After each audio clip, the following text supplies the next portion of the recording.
Hello and welcome to How to Citizen. We are dealing with chapter 7 today, which is titled Understanding Marginalization. And to understand marginalization, we have a guest with us today, comedian and writer Urooj Ashfaq. Urooj tells us a lot of things about what happened when she was thought of as a boy and what happened when she was thought of as a Muslim girl. But there's a twist in the tale.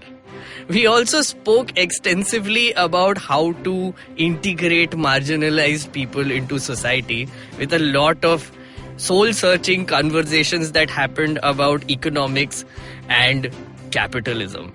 And with that, let's get schooling. Let's get schooled. Hello guys, I'm Meghnad. I am Shreyas. And we are back with another episode of How to Citizen. Shreyas, we are on chapter 7. Chapter 7. This is going to be an explosive bloody episode. Understanding marginalization. I know, awkward AF. yeah, awkward. Because let's address the elephant in the room right at the beginning. Okay. Upper caste Hindu Brahmin. Yeah. Upper caste Hindu Brahmin. Yeah. Awkward, right? So, Great. yeah. It's okay. It's okay. We're doing this. We're doing this, dude. We are doing We're this. doing this. We are in it. We are in it now. It's too late. It's too late. Can I introduce our guest? Yes. Our guest is one of my favorite comedians. Yep. She's just the best. She's the funniest. She's great. Urooj Ashfaq is here. I'm here as a Muslim woman. Oh, we actually weren't thinking of that at all. Oh yeah, I'm sure. Yeah, when we invited you, it's news to me right now. Yeah, I was a genderless and religionless form, just a lump of comedy is what you thought I was. Yeah, we were just calling your brain for some fun. That's what we were doing, guys. No, honestly. Did you think of this, Shreyas, when you invited her for this chapter? No, it's all merit. Actually, when you sent me the chapter, I was like, wait, did they call me because I'm a Muslim woman? But then I'm like, it makes sense. Yeah. So I read the chapter and I was like, yes. Exactly. I was like, all right, I'm in. See? So we were actually like, we have been fighting all morning. Yeah, there is some tension in this room. Tension. It's like my parents all the time. Yeah. Am I the mom or the dad? You know, it depends on who's more loud. That's the mom. To the listeners, I have to just tell you what happened like moments ago before we started this podcast. Yeah. Is we have printouts in front of us of the chapter and Urooj very nicely wrote on top her name and 8th D. That's right. I was in D section. D section is the best. All the cool people go to D section and they have fun. Really? Yes. D's are losers. Actually, that was, no. And for my batch also, I always wished I was in D. I was in C, but D was where it was. Why were you a D guy? Everyone was just having fun. where Everyone the would bunk party's classes. at, It's where the guys. party is. Yeah. It's where people make comments in class. Yes. Were you in A? I was in C. You were in C. Yeah. C to or loser. From nursery to 12th. C. No, C is nerds, man. Yeah? Yeah, in my school it was just nerds. That's why I said Yeah, I it think you makes went to the sense. wrong school. we were B. You B. feel like an A guy, Yeah. but maybe you were B, yeah. I feel like an A guy. Yeah. I like that. What is an A guy? How do you feel like an A I guy? just feel like you studied and highlighted and made notes every day. No, like, But- okay, I get it. I get the impression, guys. I look very studious, nerdy, and shit like that. You know. Yeah, I think it's the glasses. Or just hosting a podcast about civic education. So People from C section only co-host. People from A. basically everybody knows like, yeah, such an A guy. This guy. It's like, I like it. Thank you, Urooj. Thank you for the compliment, but I was not. I don't think you're an A guy. You know what I think you are? I think you're an A plus guy. I think you guys are making up. I think you guys are making up. I can feel After it. fighting all morning, we are finally sort of. Okay, Urooj, let's talk about school. How was school? How was D section? Explain what the class was like right before a teacher comes in. Like, how was the vibe? What was happening? Oh, the vibe was damn cool, man. Everyone was just talking, throwing paper planes. Yeah, that was the thing we used to do. We used to have paper plane contests. So from the back to the front and whose could go the furthest away. And mostly just writing crap on the blackboard. So we had this epidemic of writing curse words on the blackboard and running back for some reason. And it was the whole of 8th and 9th grade. It was for 2 years and it didn't stop. And I think about it and I was like, we did that every day and I don't know why. I'm tearing up because it's so funny. No, it's so so funny. I don't know why we did that for 2 years. Also, yeah.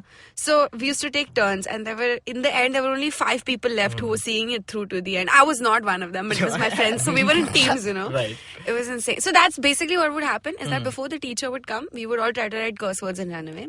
And class monitor was on our side, so they would just stand at the door and they would just see if the teacher's coming or not. So inside it's complete chaos. Yeah. And no one ratted, right? Which No school were rats. you in? And was it CBSE? So I changed 3 schools. Yeah. At first I was in Abu Dhabi Indian School, which is when I was in Abu Dhabi. Then I moved here, and then I was in Ryan International Sanpada, which is the hood of Navi Mumbai. It was, Shreyas knows it. It was pretty great. Then I went to DPS because they didn't have 11th and 12th in that school. So I went to DPS in Seawoods, which is very uppity as a school. It's No an offense uppity anyone school, from DFE. But so when you were in 8th grade, you were in? Ryan International. Fun. So you were, what, ICSE? No, it's CBSE. Okay. Yeah. Oh, it's CBSE. Okay. Cool. So you had this chapter then? I mean, a version of this. Yeah, I've studied this. I thought this looks very familiar. You know that story in the middle, this one, the animation of the Adivasis talking to their children? Yeah, I've seen this before. I think also that's because the story of every tribe ever. That's the story of every tribe ever. So we are actually going to do something. You have to tell us a place where you used to hang out with your friends in school. In school? Yeah. Okay. Describe it. What was the cool kids spot? Make us imagine it in our heads. Paint a picture. Yeah. Paint a vignette. Paint a picture. Okay, we hung out near the water cooler or at the canteen. So the water cooler you know what? Water cooler is where we went after every period. So Okay. water cooler, yes. Where the stairs? No, there were no stairs. The thing is, it had a balcony. It was a small square area, and it had a water cooler, and it had a balcony, and you could see the rest of the school from there. So you chilled there. Yeah, we would just hang there, and we would just look at all the sections, and we'd see which cute boy from the senior year is coming out and going to the bathroom. Like, oh my god, he's going to the bathroom. Like, oh my god, he's human, he has to pee. What are the odds?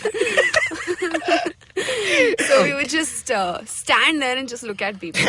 But then that doesn't sound like you were a mixed group, right? No, actually, it was a very elite group of me and my 3 friends. Because, would get along with everybody in general, but when it came to just hang out at the water cooler, it was me and 3 other girls. Yes. Because I mean, if a dude is there, you wouldn't talk like, "Hey, dekho kitna cute ladka ja raha hai." Yeah, so we tried to include the boys, but they got just annoyed.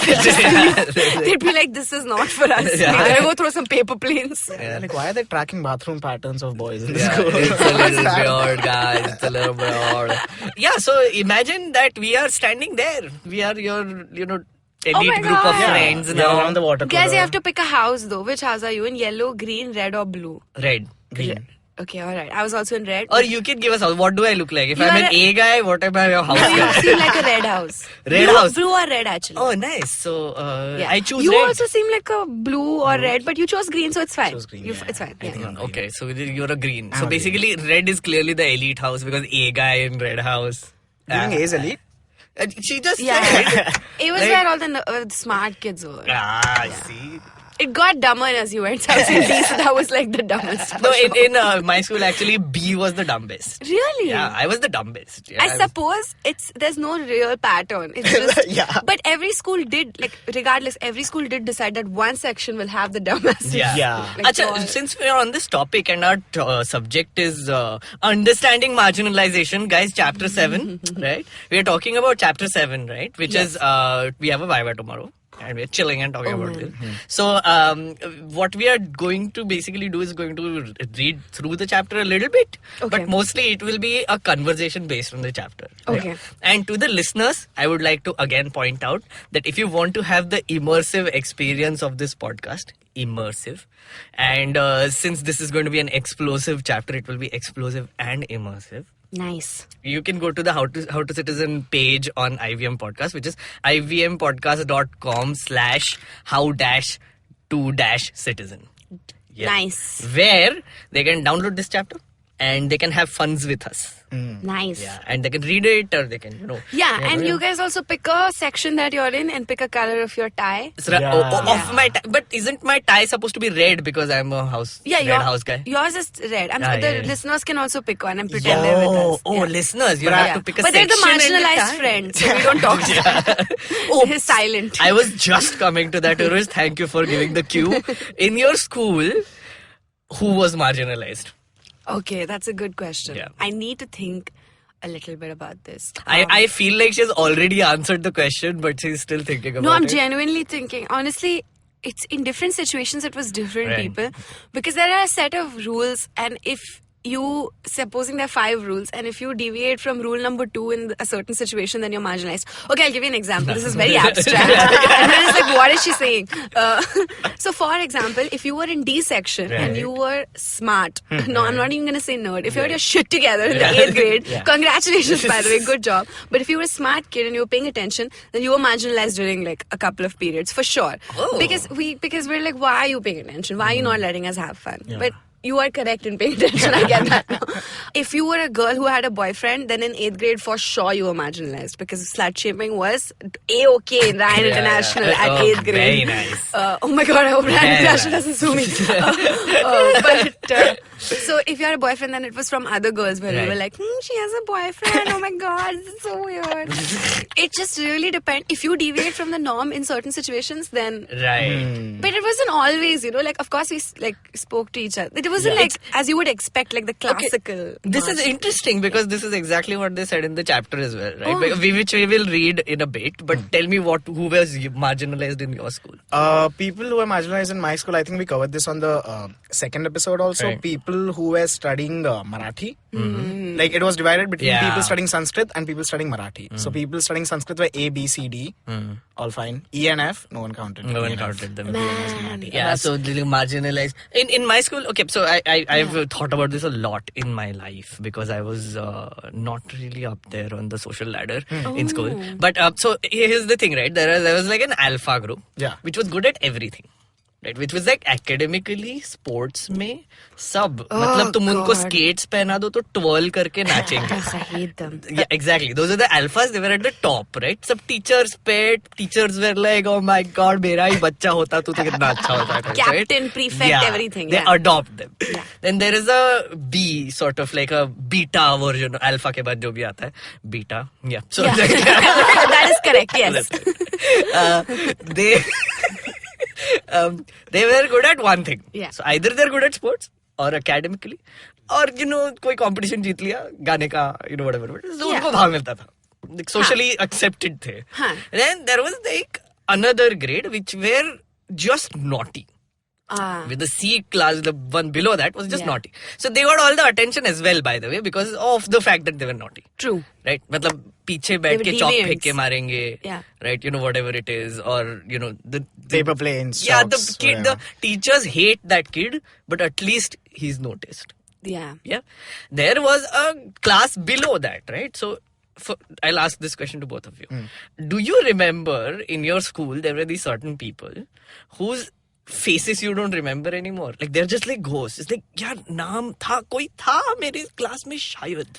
I know I remember them because I remember that they would speak the least and they were spoken to the least. Yes. So I remember I know who you're talking about. Like there were like always 3 kids in a class. Yes. And all 3 of them, I was like, why didn't they ever just make a group? Or they just I was like, why don't you guys make a group? They would all 3 sit by themselves. Yeah. And I know that they were not spoken to as much. Yeah. You had these people as well? We had these people, and I don't know if this is true for those people in your school, but they always had the best tiffin. That's actually very true. They Dude, never shared good and, observation. Yeah. So I was one of those, by the way. So I was one of those. And no, I'm not expecting an awe, but it's just like, it's a very basic categorization, right? Which is basically like, these kids are ghosts, right? So it's like they flit into class and they float away. Like as a process of schooling, it's just a process for them, right? Which is like, आया machine में घुसा बाहर भरता निकल गया, right? Like it's that kind of thing. And then nobody basically remembers what their contribution was in overall schooling in general. So I think those are the marginalized in my eyes, right? Like, which is basically, it does not matter whether you exist or not. Fair. Nobody even remembers. I mean, like, it's not the fair that it does not matter. But like, your conclusion is fair. Yeah, conclusion is fair. Yeah, you deserve that. So in a society at large, right, I think there are communities like that. Do you think that is a fair thing to say? Absolutely. Yes. And I also think the fact that to understand marginalization, we have to talk about our schools and our classes, and marginalization in such small ways. It just points to the fact that our perspective is so limited. To understand marginalization, like we are sitting in this studio talking about tribal people, and it's just, there are so many limits in our understanding and in our knowledge that... You were telling me a story earlier. I think you should tell that to the listeners. That story, this book? Okay. Yeah. So, I read this great book in college for a class. It was a class with Professor Gayatri Spivak. And the story was called Pterodactyl. Sorry, 1 second. Her last name is Spivak? Spivak, yeah. Okay. She's the smartest person I've ever seen. And her story was Pterodactyl. She translated that. The author is Mahashweta Devi. Okay. Mahashweta Devi is the author. Gayatri Spivak is the translator. It was written in Bengali. And she was also the professor. Spivak sounds the name of an alien race. If there's an alien race, she's the head of it, and I want to be in that race. Oh, like, man. she's just the most impressive person I've ever Wow. met. That's 3 hours. That's I would talk about that. But that story was really interesting because what basically the premise was that there's this guy, Puran, and he goes to a village in MP. He's like a scholar, like a journalist. And what he's trying to do is he's trying to put this place called Pirtha on the map. Okay. He's like there are many systemic problems in the village where there's no water, no electricity, there's nothing happening, and he's like, I want to put this place on the map. Like so Swades. Yeah. Basically. Similarly, it was like that. And then strange things happen in the plot where there's this huge creature with webbed wings flying above the village, and whenever that happens, there's rain. But this person, people in the village can see what it is, but this person, Puran, can never do. Like, he just sees the shadows. He can't see it. He can't see it. it. All he can see is the shadows. Okay. And I feel that point really, it exemplifies the thing about limits of understanding. Like, throughout the book, he just never sees what it is. And they try to draw it out as So well. the only representation that you have of it is there's this tribal boy called Bhikia. Yeah. And he draws cave paintings. Yeah. And that's the only way that he can access that image. Oh. Because, like, it's an old ancestral soul that just can't be accessed or tapped by people with, like, contemporary mainland mindsets. Wow. That's very interesting, right? And it's like a metaphor, right? Yeah. For instance, like, if you live in the forest for like years and years and years as a tribal person, you notice certain things in your surrounding which we who do not live in a forest will never notice. Yeah. Like, a very weird and stupid example is which mushroom should I eat? Right. Correct. I mean, the tribal person would know because he might have seen people react to eating wrong mushrooms. Yeah. Or it might be knowledge that has been passed on from Should eat generations. the mushroom that makes you hallucinate, though. That's the correct Yeah. mushroom. Yes. Maybe in their understanding that is a bad thing. Maybe. I mean, that, again, see, mainland mindset would be You're that right. eating Yeah. that would, oh my god, hallucination, so much fun. But for them, it'd be like, fuck, I see tigers when I eat this, I'm not doing this ever again. Or maybe for them, that's like, there are so many communities where they eat shroom sabji. Yeah. Oh, They nice. just shroom every day. Yeah. Damn. No, but for instance, in like, even if you go to like a place like Cambodia, so I went to Cambodia recently, and there they eat tarantulas. Oh. Yeah, and for us who have never sort of eaten spiders Yeah. because why? But like you go there and it's a delicacy. It's a simple thing, right? It's a very simple example that for them it's a delicacy. For them, a lot of other things like duck fetus is a delicacy. You know, they eat it like it's a very commonly available thing. Yeah. So for it's a metaphor. The story you just told us is a metaphor for that. Yeah. That, you know, as a mainlander, Yeah. you come in with certain expectations and Absolutely. beliefs and everything, and the community that you are going into Yeah. has completely different beliefs. Yeah, yes. They operate from such a different place. Their core values are so separate from what your core values are. Yeah. Because, you know, I remember whenever I discuss something with my nanny, and not that she's not from a different community also, she's just from a different time. Like literally everything is the same, Muslim woman, right? Yeah. But just time period is different. Yeah. We always hit a wall in our, communication where at a point, like for example, marriage is just an example, where I'm like, so what? So it's okay, she won't get married. And then my nanny is like, how will she not get married? I'm like, it's not a big deal if she doesn't get married. She's like, no, but she has to get married. And we just can't move past that point. Yeah. And it's just like, I'm like, this is where, and this is so core to her beliefs that she's like, marriage is it. Like, you have to do it. Yeah. We cannot move past. Like, a conversation can go on, and it hits this wall and it's done. Right. And that is the interesting thing that this chapter actually points out as well, right? What you just described is that, and what we spoke about the class, is that it says in the introduction itself, if you are not like most people in your class, that is, if your taste in music or films is different, if your accent marks you out from others, if you are less chatty than others in your class, if you don't play the same sport that many of your classmates like, if you dress differently, the chances are that you will not be considered to be in by your peers. I don't understand what in by your peers exactly This is almost like a YouTuber who's like, here's how to be cool. And the next line is, so often you end up feeling that you are, again in quotes, not with it. I feel like this was written by a very knowledgeable man who is trying to be accessible to children. Yeah. Very hipster. He tries to So be hipster. he wrote all the important points, and he called his granddaughter, and he's like, what do you kids say when someone is cool? We say they're in. Okay. All right, not considered to be in. Yeah. Can I put it in inverted commas? That's cooler. It's a little condescending, but sure. And exactly that is it. And as in a classroom, in a social environment too, groups of people or communities may have the experience of being excluded because of their experiences, technically. Their marginalization can be because they speak a different language, follow different customs, or belong to different religious groups from the majority community. Right? Yeah. I'm taking it forward from there to start a very soul-searching conversation. Okay. Yeah. Okay. Guys, are you ready? Yeah. I'm ready. Are you ready? Let's do it. Yes. Are you ready? Okay. In your school, when you were in school, Yeah. And I realize here the three of us will have very different experiences. Were you aware of marginalized communities, like kids belonging to marginalized communities? Were you aware in general that they are from a community that is marginalized? No. No. Is it because you were one? The thing is, the caste system was explained to me only through civics textbooks, right? And in terms of, I only knew kids were from different religions. Like I could, Hindu, Muslim, Christian was the extent of my, like I don't know, maybe it was because I was younger. That's the extent to which I could figure the distinction between. Yeah. And it wasn't, and also, you know, like Ryan as a school also, there was a certain economic class of kids that went there.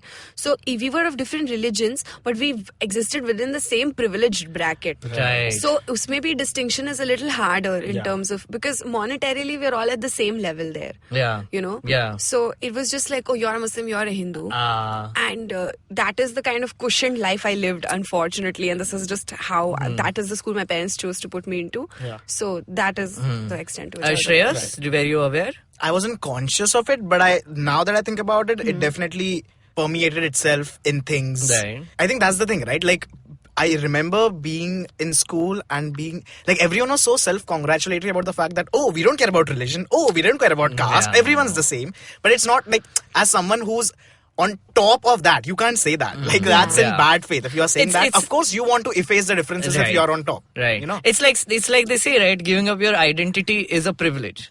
By itself. Yeah, right? Yes. Not to be identified or not to want to be identified as a certain identity or belonging to a certain class or caste is a privilege. It's a privilege. Right? And that is absolutely it. Yeah. So in our school also, it was really weird, right? But I was completely unaware. I would admit it. I was like completely unaware.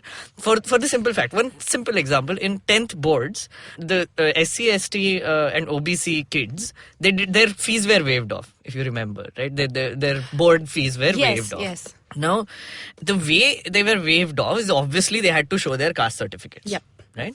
Now, when we had to give the fees, we gave the fees like essay. But then there was this point when people who had to show caste certificates were separated. And they were taken on the side and individually counseled or whatever. And I had no idea what was going on.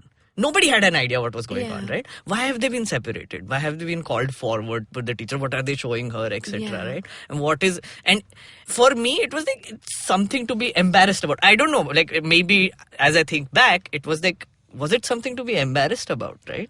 But now that I realize, it's such a fucked up thing. Because at that point, if the teacher would have gotten up and told us, listen guys, we have to talk about marginalized communities, we have to talk about castes, we have to talk about why their fees are being waived off against your fees are not being waived off. Yeah. If they would have done that, no, I would have understood so many things in the future that is to come, which is till this point. And I just genuinely believe I would have been such a better person after that.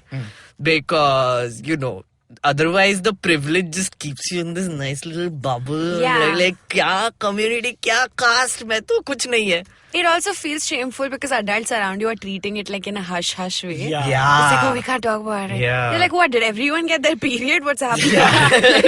It's just, I know what you're But saying. did you not? So your parents, none of your parents basically had this conversation with you, did? Mine didn't. So like, Mine had the conversation with me about, and also like my parents only had the conversation came much later in my life also. So a lot of people would mistake me for a Muslim boy if they only knew my name, like my Okay, friends' yeah. parents. Because Yeah. Urooj is a unisex name. Okay. So if a female friend was talking to me, like say my friend Aditi calls me up and she's talking to me and her mom's like, who are you talking to? She's like, Urooj. And if her mom has never heard of Urooj before, her mom has a moment of panic where she's like, she's dating a Muslim boy. She's dating a Muslim boy. Oh my god. And then the next day, Aditi would come to me and tell me like, oh my god, my mom was so worried that you're a boy. And I was like, okay. And then this happened multiple times. And then I was finally like, is it because I'm a boy or is it because I'm a Muslim boy in this scenario? exactly. That's so messed up, though.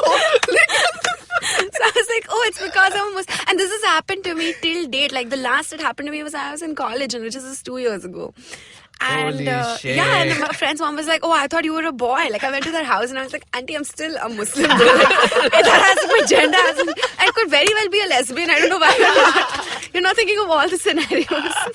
Listen, lesbian love jihad is not a thing yet, apparently.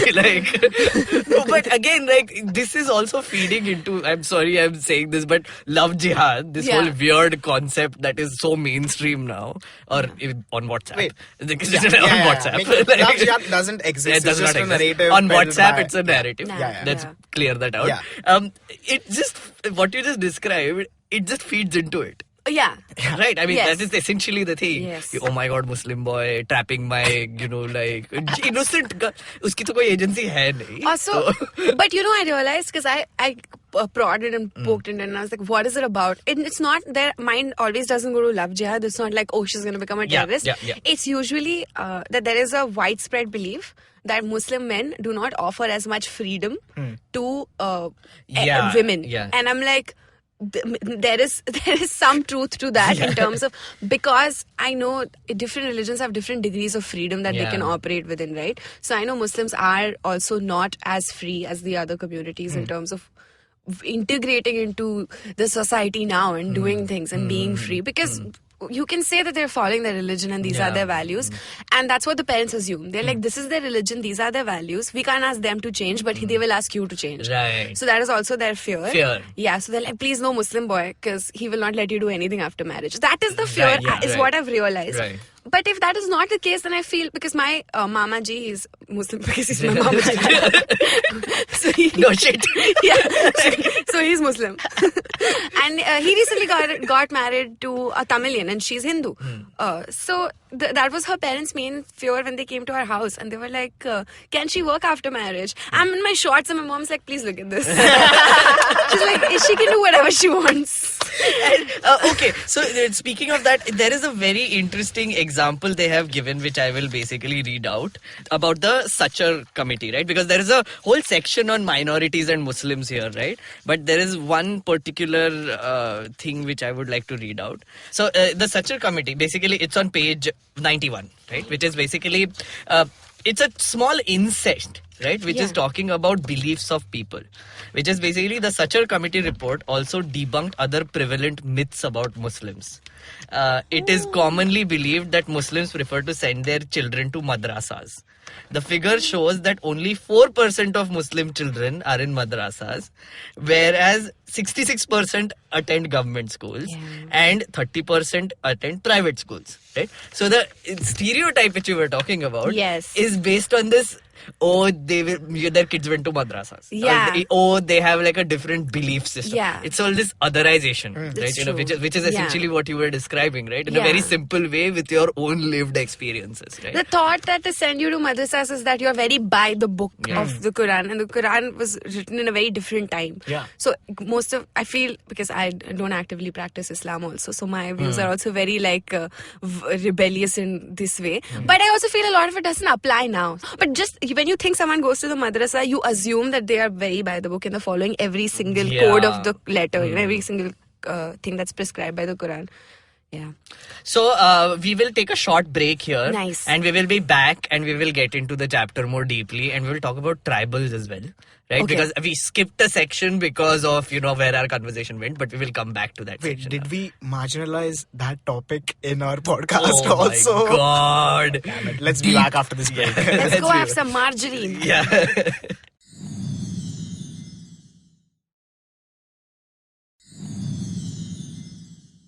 Welcome back, friends, cousins, and listeners. There's three separate categories. Your friends, your cousins, and then other listeners. Friend can't be a cousin, listener can't be a friend. It's all separate categories. So, recently something has been in the news, a very interesting story where at this island in Andaman, the Sentinel Island, an American tourist went to explore. Classic fucking white man trying to colonize. He was also a missionary. That's worse. That is actually how all of colonization started. It's always a civilizing mission. Yeah. It's always for their betterment. So he went and he was killed. And that's a question that what do you think should be done if there's a tribal community somewhere and the message that they are sending, even though you don't share a shared language, it's clear that they want to be fucking left alone. What do you think, Urooj? If you were the government? Yeah. Oh man, let's start with the fabric. But like connected to the chapter, I think this is a very interesting question also because this is like the marginalized of marginalized.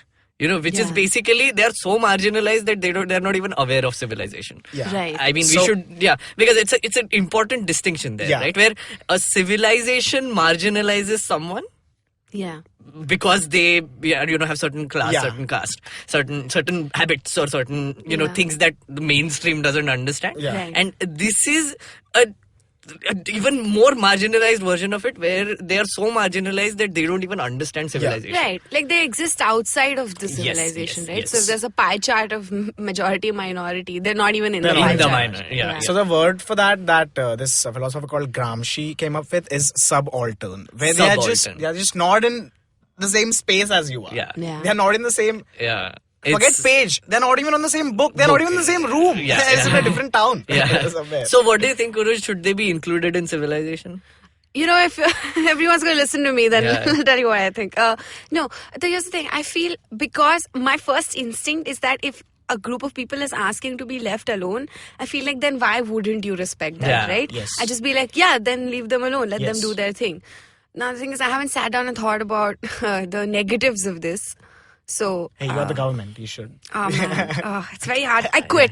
She's an 8th grader, Shreyas. Why are you putting her under unnecessary pressure? You It was a great 3 minutes of being a government, but I'm buckled under the pressure. And I just want to see one guy go from the classroom to the bathroom, please, if I can. Okay, I have a counter argument to you, right? Let's put it. Yeah, I do.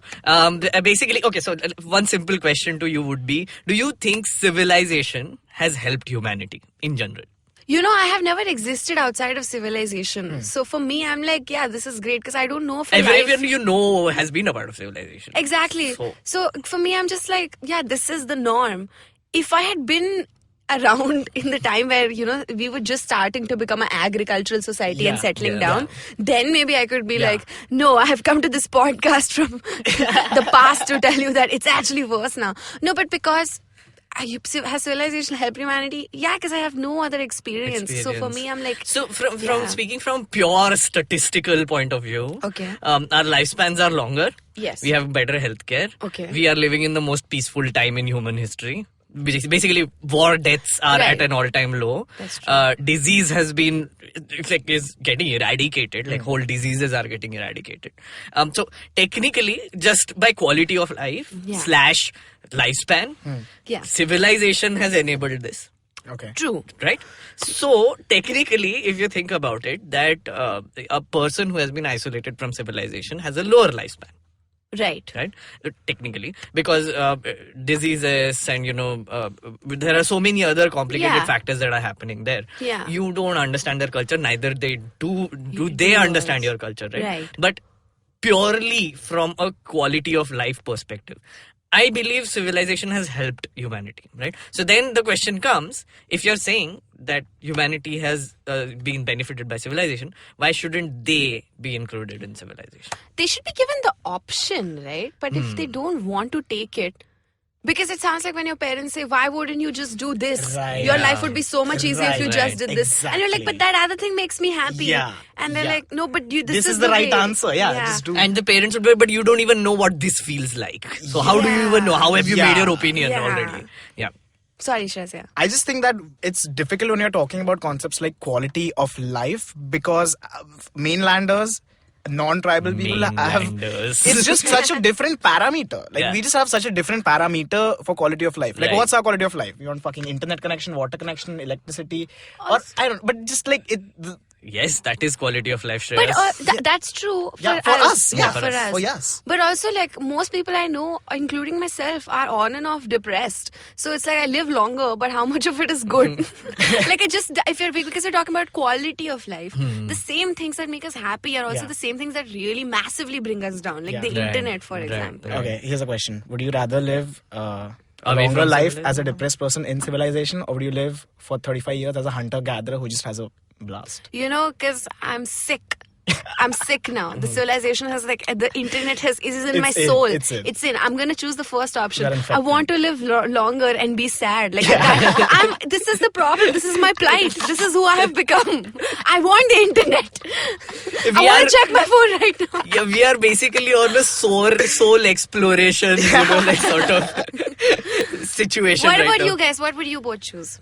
I would like to live in civilization. I would be a hunter-gatherer. And really, Shreyas? That's interesting. Yeah, damn it. Let's explore that. No, so you would again giving up. Your privileges is also a privilege, Yeah. but Yes. again, we Yes, should yes, repeat that again. yes. True. Please. But that's the interesting thing where in the book also the introduction after the introduction there's this comic panel. Yes. Right. Yeah. Urooj, would you like to define what it is? Describe it. Yes, it is. It is a very sweet old man and his two grandchildren watching TV, Yeah. and they're watching an Adivasi family on TV, and the kids are like, "What the hell? Do these guys think we dance all the time?" And then- Because it's a Republic Day parade. Is they are it? Oh, watching, is it? Yeah, Oh, yeah. Oh, sorry, I didn't see that. It's a Republic Day parade, and. The grandfather's like, oh man, I'm just sick of this country. No, of course we don't dance all the time. But these guys, they don't know nothing. They just come in and take everything we own, and then they depict us as dancing people. Yeah. Like we were dancing the whole time. They took everything away from us or something. Anyway. And then he goes into a flashback mode. Oh, yeah. Yeah. The flashback mode is... Where he's telling the story, right? Yeah, the forest officials and contractors came in and they took their land. If they protested, they beat them up because they didn't have access to lawyers and they didn't know. Because I don't think they had traditional schooling also, Yeah, right? So yeah. they didn't know what system they were fighting within. So they couldn't protect themselves. Yeah. And then later they were like, okay, since we've taken everything away from you, let us also save you. We'll give you jobs. And then they were Yeah. happy.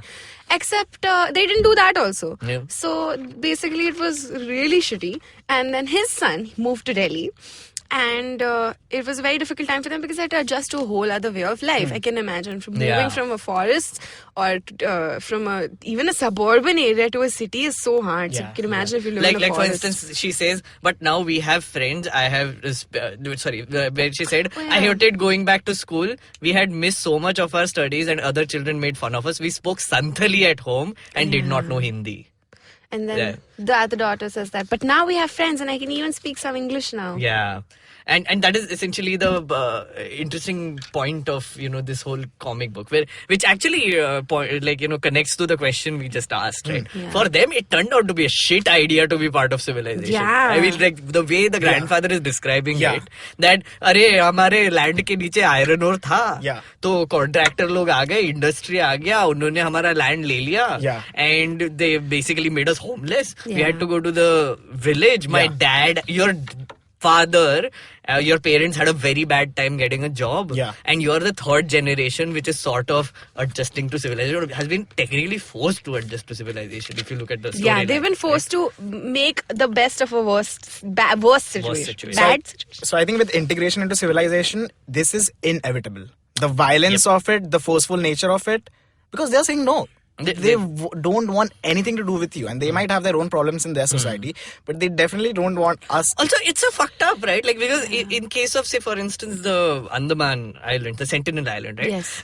We were talking on a very surface level of including the human beings into it. Yeah. But इस situation में तुम्हारे land के नीचे mineral है, तो मैं तेरा घर ले लेगा अभी. Now that is messed up. That is not how you integrate people into civilization in the first place. Yeah. I mean, so technically, and that happens so much. It's crazy. Yeah, this is not even coming from a place of philosophically, I feel you should be integrated. This is like, I want money and you have it under your home.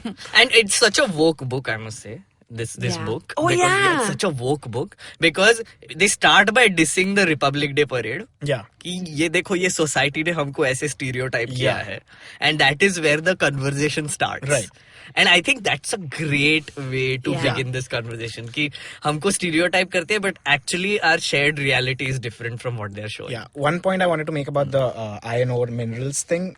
So again, coming back to Mahashweta Devi's book, one point that stuck with me was how they talk about like these tribal people living in Madhya Pradesh.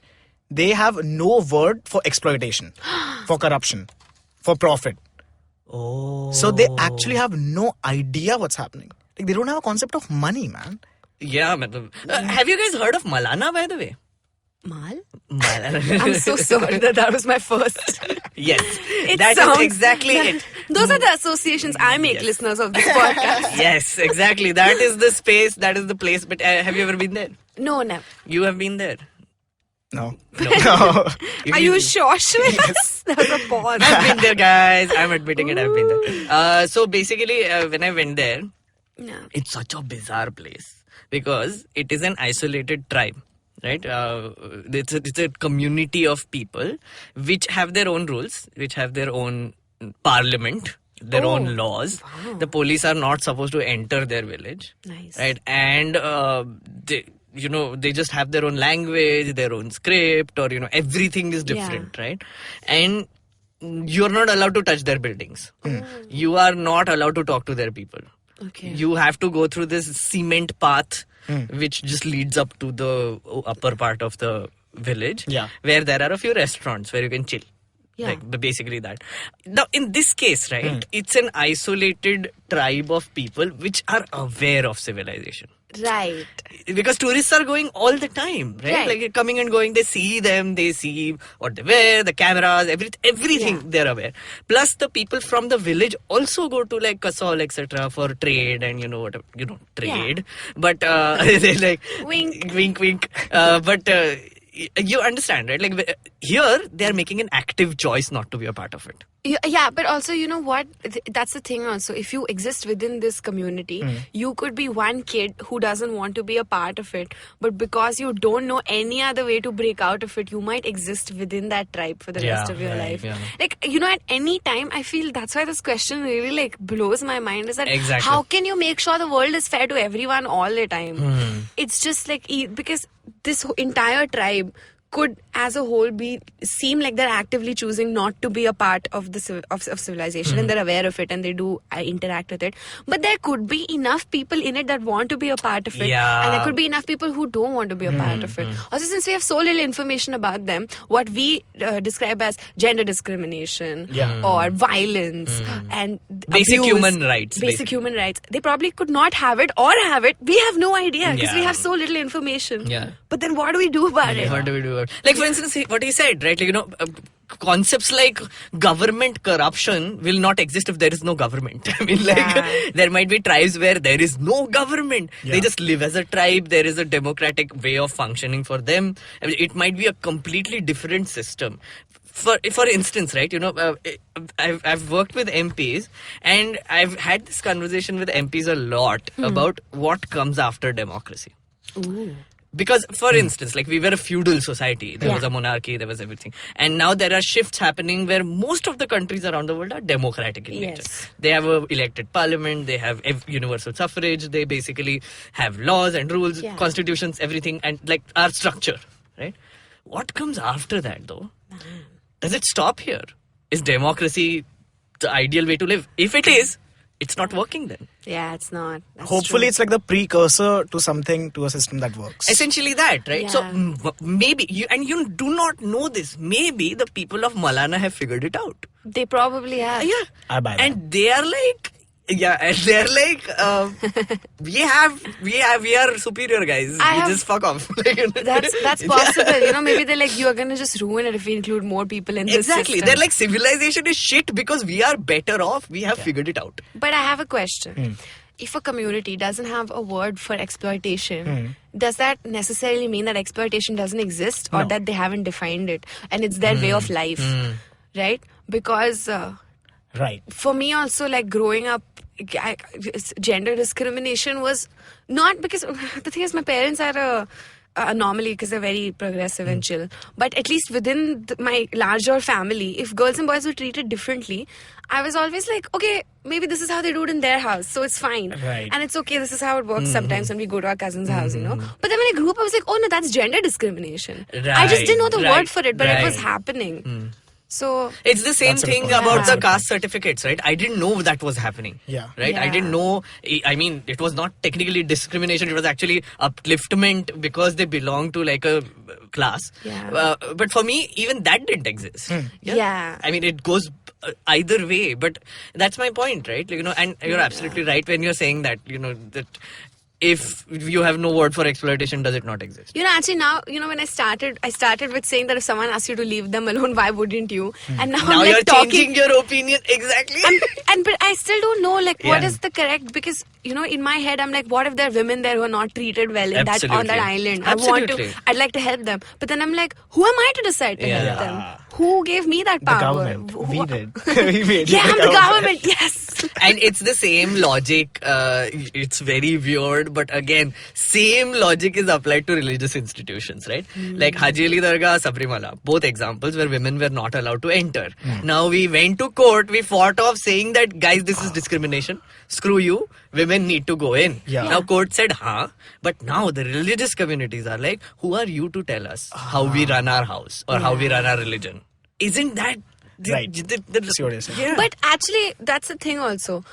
Like, my point is also that in this case, there are people from your religion telling you that they've had enough of this. Yeah. If there were people from the tribe saying that we don't want to be here anymore, that's different, right? Absolutely. I'm just trying to understand, because in this case, in the case of Sabrimala and Haji Ali, there are people from these religious groups that are saying that we belong here and we want access to our own thing. temple. Yeah. So then the religious, like, then the leaders And that is of how the religion, cases have been filed, right? Like, Haji Ali, even triple talaq, cases were filed by Muslim women. Exactly. Who are saying this is our shared experience and we don't want this shit. Right. Yeah. This is a violation of our rights. And now that is where the civilization part also comes in. Civilization enables all this.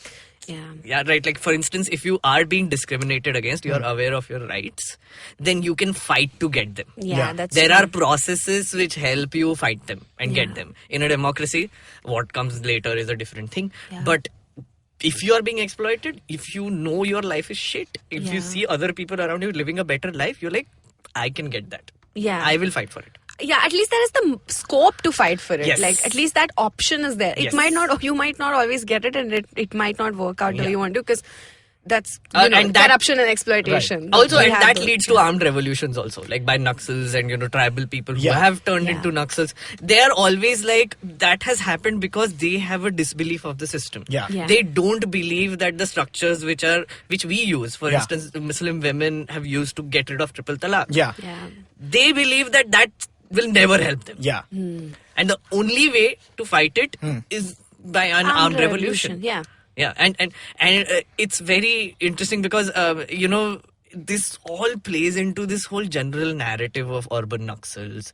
There are certain people who want to take down the state, and whatever it is. And what is categorically ignored is that the way it began was what is described in this book. Industries took over their land. Yeah. They had to fight it. It happened in 1960s in Naxalbari. Yeah.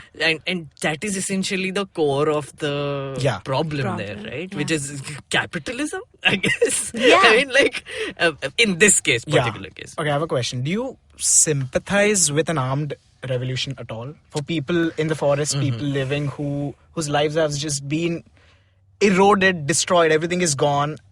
I think what we need to sort of empathize with is that it has come to a point where they're like, okay, you know what?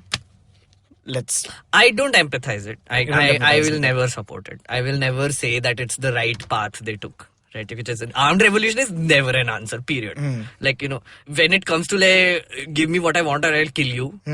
No. Okay.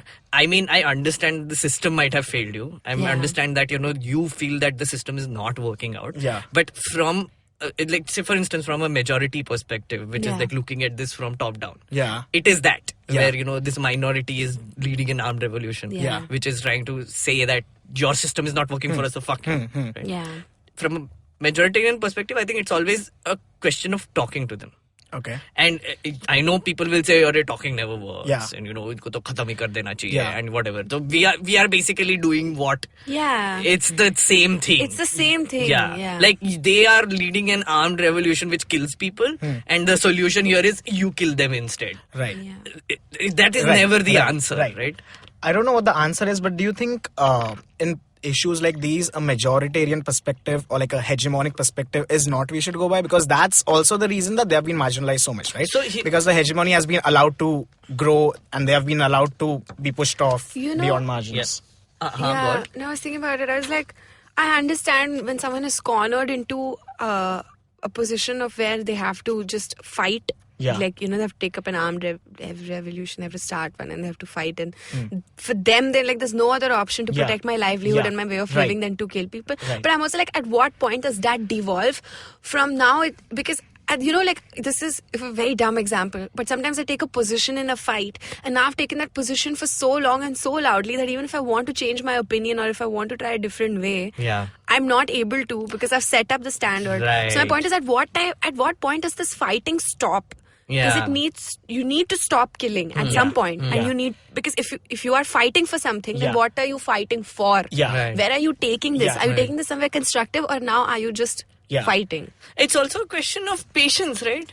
I mean, like, for instance, what will it take for you to diffuse a violent revolution? Like, for instance, there's a crowd which wants to just go crazy, right? Because something is happening, right? The answer is either water cannons, or a politician comes in and talks to them. That we will do what you want, and then actually does it. That is essentially that. Ideal. But actually, does it is the problem. I know, absolutely, and that is a question all the time. But that is how civilization works, I guess, right? But the whole question of here, the one element you need here, on the side of the system that is trying to fulfill demands, and on the side of the people who want their demands fulfilled, is patience. It will take time. That is the essential thing. That conversation takes time. Convincing other people to see your way and other way around takes time. But I think, again, this comes from being... Like, we have privilege because we are the majority. We are the main people. So, of course, we can be like, let's take time with it. Let's be patient. Let's have a conversation. Yeah, because the time that we spend being patient is very easy for us to spend. Because we have everything at our disposal. Everything is... And in the chapter also, they point out this very, very nicely, right? What they say is... in the pre-colonial world, they were traditionally ranged hunter-gatherers. They meaning Adivasis, and nomads, and lived by shifting agriculture and also cultivating in one place. Although these remain for the past 200 years, Adivasis have been increasingly forced through economic changes, forest policies, and political force applied by the state and private industry to migrate to lives as workers in plantations, at construction sites, in industries, and as domestic workers. For the first time in history, they do not control or have much direct access to forest territories. Now that sounds shit. That's terrible because their introduction to society is as the lowest class of society. Exactly. It's the manual labor. It's the worst job. It's the lowest paid job. Yeah. It's the hardest, but it's like it's you get paid minimum wage. And that is a very interesting point about integration into society. Also, you always start at the bottom, and it's frustrating. I cannot even imagine, because we have been privileged. I think all three of us here have been privileged to some extent, one metric or the other, right? And just by the fact that we are talking about this right here means privilege. Yeah, and in the language we're talking in about the language it. we're talking about it's it. just it's privilege all the way. Absolutely. Yeah. And the thing is that you can't even imagine what happens when your land is taken away, when your houses are burnt down and a factory is built there, and you are being forced to migrate to a completely strange town where people don't speak your language, where they don't give a shit about you, where they will always look down on you, and you have to do the menial jobs of just cleaning shit or whatever else, which is considered as a menial job in the society. I can't. I mean, the crux of the problem is very self-explanatory. Like, we're on this podcast and none of us is an Adivasi, but we're trying to figure... we're just talking it through, of course. We're talking about marginalization. But the point is that... the point is just to listen to them. Yeah. To have them talk about... Yeah. And I think that's where... Like, I don't know what are the ways of inclusion, but I think reservation is one. Yeah. I think that should be... Yeah. Yes. I don't know the agree. legalities of it, but there should be more of it. Absolutely. I agree with this. And Urooj, to basically actually take it and we will end it there, I would like to hear your view on women's reservation. Like, for instance, in Parliament right now there is 12% women. Would you say that a 33% reservation for women will solve anything? Because women being the marginalized... Yes. Would more representation of women in Parliament solve anything? Absolutely. Yeah. In every space, and I've always been told, and I've heard counter arguments to this, where they're like, at some point it's just symbolic. Yeah. And I'm like, that's also enough. Right. Because, it's not enough. It's enough to start with. It needs to devolve into something better. Sorry, evolve into something better. Devolve. It gets worse, but it's better. It needs to evolve into something better. But that's what I'm saying. Like, we're talking... So when we spoke about Muslims in the start, you had me. I'm talking about Muslims, right? But then we spoke about tribals towards the end. And we don't have an Adivasi on the table. Absolutely. So our conclusion will hit... Our talk is going to hit a wall. And we're just going to be like, well, what do we do? And then we're going to go drink some coffee. Yeah, right? What are we going to... There's nothing... If you have women in parliament, at some point, you have to include the people that you're making decisions for. And you have to include them in enough numbers so that they can push for what they think is correct for their community or their specific gender or their sexual orientation, whatever they identify with. It's you basically for social justice. Yes. Yeah. The people that you're making decisions to be just to have to be on the table in a good amount, like in a good number. In a good number, because they are also going to have differing opinions, right? And that's fucking half of our population we are talking about, right? I mean, like, women are half of our population, and if you don't have even 1/4 of it reserved or 1/3 of it reserved in Parliament, it's just a travesty. It's crazy. Yeah. And I actually agree with you, because if you see the speeches of women parliamentarians, you will notice that they bring in worldviews that are so different from the men. So different, right? And that is absolutely important to have in the parliament. Yeah. I think so far what we have seen is that we don't know anything. Yeah. There are limits to our Practically, knowledge. yeah. Really nothing, and that's why I think we should really depend more on direct reported experience from these people. So we should read stuff by people. Speaking of which, this is not a very direct reported experience. It's not very official.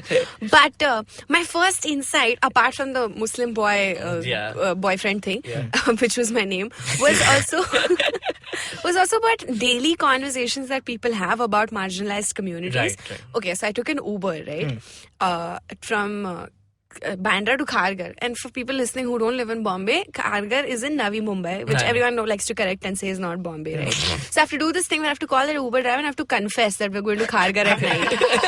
They will say no sometimes. They'll be like, no. There's been times that I've sat in the cab and they're like, utar jao. So I always call so I don't waste anybody's time. And I'm like, we have to go to Kharghar. Do I have your consent? And they're like, yeah, let's go. So one time I sat in a cab I'm talking to this cab guy and I was telling him how before him like 3 people cancelled and I was so frustrated. I was just venting and he was like, yeah, and then he's like, ma'am, I have a question for you. I was like, yeah, please ask. He's like, were those guys Muslim who cancelled? You know? Because I was like, what? He's like, the cancellation ka fees hota hai na? Like you get fees for cancelling if you cancel after a certain time. Because the thing is they cancelled after accepting. Okay. So that was my main problem. Yeah, so I was like, that's so unfair to me. I paid like 3 times for no reason. And he's like, do you think they were Muslims? And I was like, I don't know if this guy saw my name or if he because Urooj is I feel like it's such a Muslim name, but I don't know if he saw it or not. And I was like, see, this is what I've realized just before a bigoted conversation begins. This is the check, you know, where you ask it in this voice and you're like, were they Muslims? Yeah. Depending on my answer, if I was like, ha, Muslim hi honge, we would have gone into like a big fight. Or if I was like, you know, nay, I don't know, you know, like what does that have to do with anything? Like, ha, it doesn't have anything to do with anything. I was just asking. But I was bored and we had a long journey. So I was like, yeah, he might have been, right? Oh, shit. Let me explore what this man has to say. Yeah. So It's a long ride. Yeah, it's a long ride. Let me see what he has to say. So then he starts talking and he's like, yeah, you know, I hang out with these Muslims in the middle when we meet, you know, because Uber drivers apparently find each other wherever they're waiting and they hang out. So he's like, we hang out and they're all, I know how they are. They're womanizers. They like to, they cancel trips. They just like to make money. They're cheats. They're thugs. Yeah. I'm like, okay, you know what? Let me just check who it was. So I checked and for some reason all 3 were Hindu. I was like, one Muslim would have made his point, but all 3 were Hindu. So he's like, so all 3 of them are Hindu. He's like, ah, aisa to hota rehta. Actually, system mein glitch hoga. Some Uber app must have broken down. I was like, damn convenient. Yeah. Then there was a pause for a middle and then I was like, so by the way, you know, I'm Muslim. Yeah. I said, what? You're Muslim? I said, हाँ मैं मुस्लिम हूँ आपको नहीं पता था. He's like, नहीं मुझे लगा आपने नाम देख लिया होगा. He's like, हाँ मैडम पर मैं जो बोल रहा था ना वो मेरे जो लोग मिले उनके बारे में बोल रहा था. सब तो ऐसे नहीं हो मुझे पता है. आप भी ऐसे नहीं हो. सारे मुस्लिम थोड़ी ना छोड़ देते हैं. आप तो नहीं हो. Yeah. Okay sir. Okay. Then we're talking for a while. He's like, आपको बुरा तो नहीं लगा ना? I was like, नहीं sir, I have no feelings. It's fine. I'm not allowed to have any feelings. Yeah, who am I? Yeah. He's like, अच्छा आपके पापा क्या करते हैं? I was like, मेरे पापा तो चोर हैं.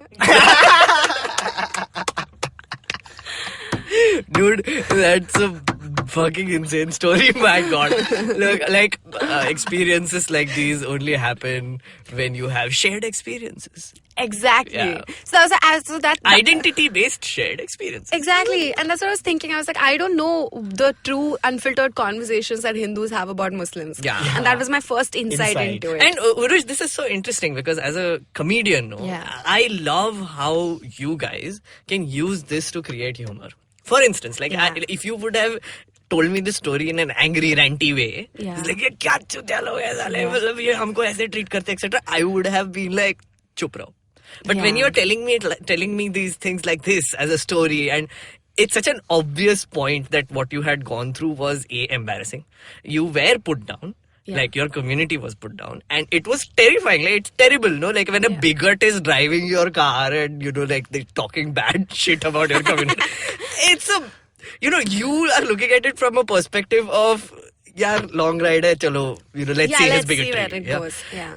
But in a normal instance, I would say, when say for instance this whole bigoted conversation happens, there are two very angry people talking about this. Yeah. Yes.